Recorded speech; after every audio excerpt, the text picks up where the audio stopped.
Porque quando você louvou aqui, eu senti a unção de Deus sendo derramada sobre a minha vida. E o Senhor diz: usa. Porque muitos querem e não têm. Dê valor. Porque muitos querem e não podem. Na hora que tu abrires a tua boca, tão somente olhe para o meu trono e tão somente me adore, porque os verdadeiros adoradores adorarão em espírito e em verdade.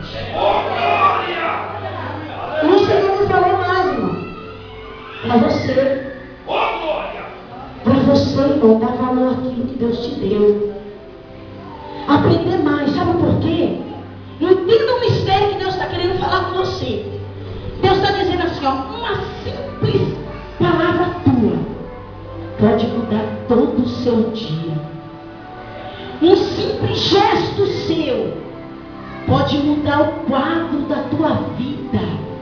Pode mudar o teu dia, pode mudar a tua casa, pode mudar tudo. Então se dedique mais, se esforce mais. Você sabe em que área que é que Deus está te falando. Se esforce mais.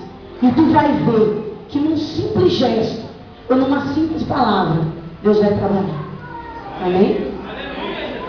Aleluia, Jesus. Deus, tu és exaltado, Senhor, porque tu és santo. Porque não há outro Deus além de ti. Romanos capítulo de número 12. Aleluia. Romanos capítulo